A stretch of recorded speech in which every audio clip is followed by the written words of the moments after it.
Mentre parliamo anche, ci riportiamo a Padova, dove si è fatta un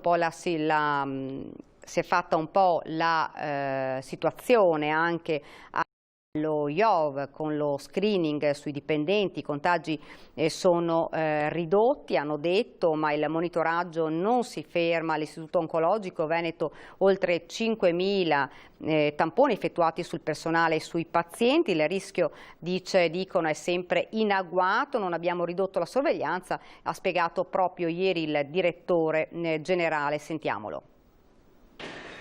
Tamponi sui pazienti sia per chi deve affrontare le terapie giornaliere, sia per chi deve fare visite in ambulatorio e per chi deve sottoporsi ad interventi chirurgici. Scendono i numeri del contagio, ma l'Istituto Oncologico Veneto non si abbassa la guardia. Dall'inizio dell'emergenza sanitaria i 1.100 dipendenti dello IOV di Padova sono stati sottoposti a 5.084 tamponi e 3.159 test sierologici rapidi, per una media di 100-120 tamponi e 90 o massimo 100 test rapidi al giorno. Per quanto riguarda i pazienti chirurgici, lo IOV conta circa 400 tamponi eseguiti entro 48 ore prima del ricovero. In questo caso il paziente rimane in una stanza singola fino all'esito del test, mentre i pazienti sintomatici delle attività ambulatoriali vengono sottoposti a tampone al momento dell'accesso e poi mandati a casa in attesa dell'esito. Un discorso a parte va fatto per il paziente oncoematologico, perché è il paziente più fragile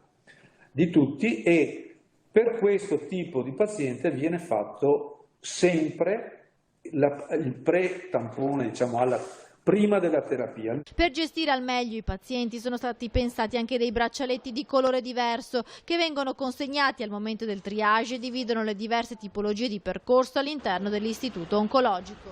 Ogni paziente entra in reparto con l'esito del tampone.